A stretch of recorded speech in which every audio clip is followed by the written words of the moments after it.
Hello and welcome guys, this is my YouTube channel smart GST. And guys आज हम PMT09 का description देखेंगे, किस तरीके से हमें इसको फाइल करना है और किस तरीके से हमें इसको व्यू करना है। ये सारी चीज़ें हम देखेंगे। PMT09 होता क्या है? PMT09 बेसिकली एक ऐसा फॉर्म होता है जहाँ पे आप अगर कोई भी अमाउंट आप इनकरेक्ट हेड में डाल देते हो तो उसको आप सही हेड में ट्रांसफ़र कर सकते हो अकॉर्डिंग टू यू। जो भी आपका अमाउंट है, अगर आप वो मान लीजिए SGST का पेमेंट है वो IGST में चला गया, IGST का पेमेंट है वो CGST में चला गया, तो उसको आप आसानी से ट्रांसफ़र कर सकते हैं। तो ये चीज़ हम समझेंगे किस तरीके से हमें इस पे काम करना है। तो जस्ट देखते हैं। बेसिकली PMT09 के लिए आपको क्या करना पड़ेगा, आपको सर्विसेज के अंदर यहाँ पे आप जाओगे, इसके बाद यहाँ पे आपको लेज़र मिलेगा, इसमें आपको इलेक्ट्रॉनिक कैश लेज़र, इस पर आप क्लिक करोगे। ये क्लिक होने के बाद आपके 3 ऑप्शन आपकी स्क्रीन पे व्यू होंगे।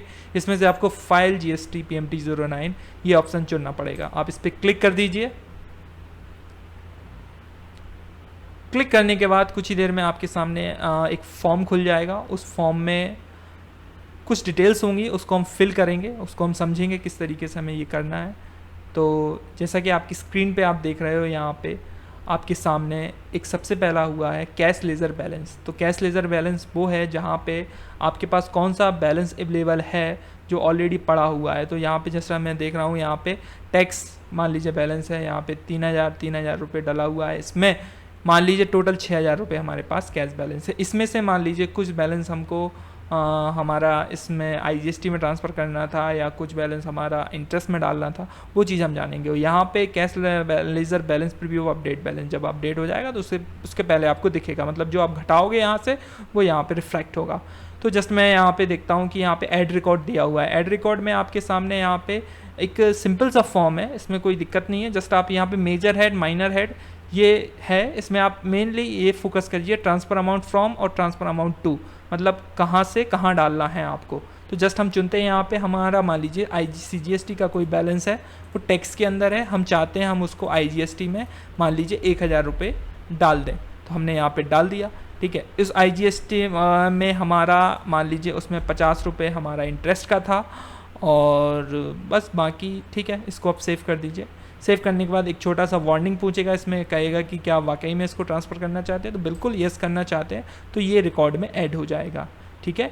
रिकॉर्ड में ऐड होने के बाद देखिए यहाँ पे रिफ्लेक्ट 1950 बचा। ये करंट पोजीशन दिखा रहा है कि अगर आप यहाँ पे बैलेंस को ट्रांसफ़र करते हो तो वो कहाँ दिखाई देगा। तो जस्ट यहाँ पे दिखाई दे रहा है। इसके बाद आप यहाँ पे चुन लीजिए इसको SGST का। SGST के अंदर मान लीजिए टैक्स है, इसको भी हम मान लीजिए चाहते हैं, हम मान लीजिए CGST में डालना चाहते हैं।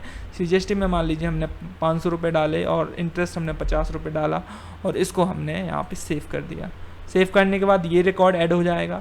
ऐड होने के बाद ये तमाम चीज़ें आपके सामने दिखेंगी। यहाँ पे रिफ्लेक्टेड बैलेंस आ जाएगा, क्या क्या कम हुआ है यहाँ पे देखिए, ये बैलेंस एडजस्ट हो रहा है, मतलब ये करंट पोजीशन आपके सामने दिखाई दे रहा है। और ये आपका अगर जब आप इसको रिकॉर्ड ऐड करोगे उसके बाद यहाँ पे जो बैलेंस दिखाई देगा वो यहाँ दिखाई देगा। ये मतलब जो आपका एक्चुअल है वो यहाँ पे और करने के बाद यहाँ पे। लेकिन अभी ये तब तक ये रिफ्लेक्ट नहीं होगा जब तक आप इसको फाइल नहीं करोगे। जब इसको आप फाइल कर दोगे, फाइल करने के बाद OTP डालोगे, OTP डालने के बाद ये बैलेंस आपका एग्जैक्टली आपके कैश लेज़र के जो बैलेंस है उसमें अपडेट हो जाएगा, उसके लेज़र में अपडेट हो जाएगा, ठीक है। तो गाइस इस तरीके से आपको PMT09 भरना है। PMT09 एक बहुत ही अच्छा फॉर्म है। अगर आप इनकरेक्ट हेड में कोई ट्रांसफ़र कर देते हो बैलेंस को तो उसको करेक्ट हेड में लाने के लिए एक अच्छा फॉर्म है और गवर्नमेंट ने एक बहुत अच्छा रिलीफ दिया हुआ है। और इसके साथ हमें इससे पहले मान लीजिए रिफ़ंड का जो इशू था अब वो ख़त्म हो जाएगा इसमें, और रिफ़ंड की कंडीशन भी बढ़ गई है। रिफ़ंड लेने की कंडीशन भी अब थोड़ा रेस्ट्रिक्शन डाल दिया गवर्नमेंट ने, तो ठीक है, कोई दिक्कत नहीं है। लेकिन जहाँ हमें पहले 3 से 4 महीने का वेट करना पड़ता था, अब हमारी वो प्रॉब्लम ख़त्म हो गई है। इनकरेक्ट अगर इन केस देखो, इंसान है, गलतियाँ तो हो जाती हैं, लेकिन अगर आप कोई गलत पेमेंट डाल देते हो किसी भी लेज़र के अंदर, कोई भी मान लीजिए हेड के अंदर, तो उसको आप अब ट्रांसफ़र कर सकते हो। तो गाइज़ ये था PMT09, ये मेरा एक छोटा सा शॉर्ट रिव्यू था। और अगर मेरा वीडियो अच्छा लगा है तो उसको लाइक, शेयर, सब्सक्राइब जरूर करें और अपने दोस्तों के साथ शेयर करें। Thank you.